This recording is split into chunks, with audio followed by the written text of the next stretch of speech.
So today we're making the toggle switch for the boost solenoid so I can run my 93 safely. And so far, I'm just mocking it up. Ran 2 wires. It's gonna connect to these 2.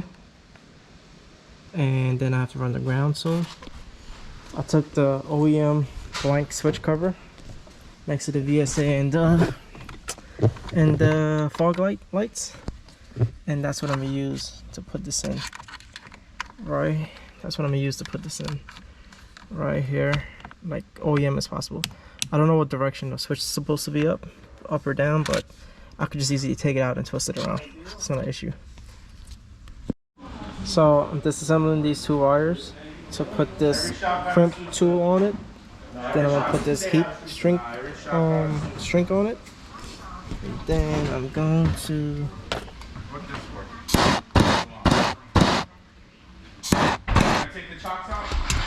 torched it, and then it literally just shrinks itself, so it's nice and clean.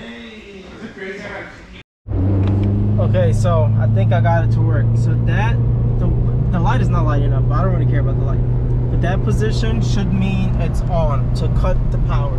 So this should only go up to 7 psi on a step one, like 7 or 8, because that's my wastegate spring.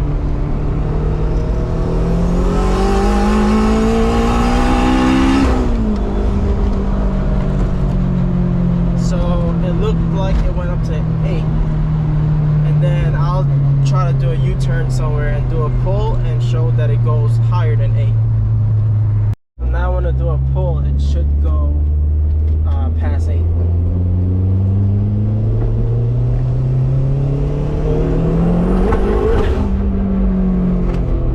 And I seen it a little bit, and went past 8. It went to 16 pounds just now. So the switch works. So that's a great success. So I'm just gonna head back to the shop now and then pretty much show you guys how I did it. So what I did was took my boost solenoid, there's 2 wires, it's wired straight to my ECU, and then I took 1 wire, cut it, connected extra wiring, connected to wherever you want to locate your switch, and then the opposite end of that wire that I cut, connect the same extra wiring, connected to wherever you want to run it. Ran it through my fender, through a grommet,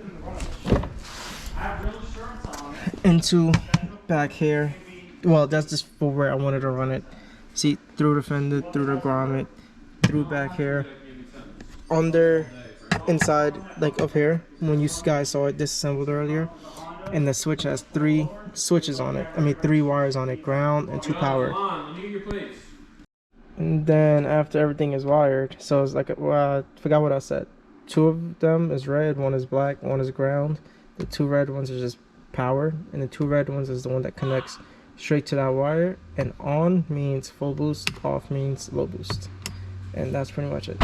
Anyways, on another note, I just added, I think it's called trailing arms or traction arms, or whatever it's called. If you could see, it's like light gray. Right in between the little arch. The plastic is covering it. I added it through the plastic. That's right there. I have that one. This goes in front. This goes with the strut bar. I already have one from back in the day. I added one a long time ago. The red one. I think this goes in front of the red one by my old pan. But anyways. So I didn't install the strut bar, but I'm calling it a night for now because I just got kind of lazy. My coworker had some E85, so I got some from him. So I'm like a little bit more than half tank, but I'll probably hit up a car meet or something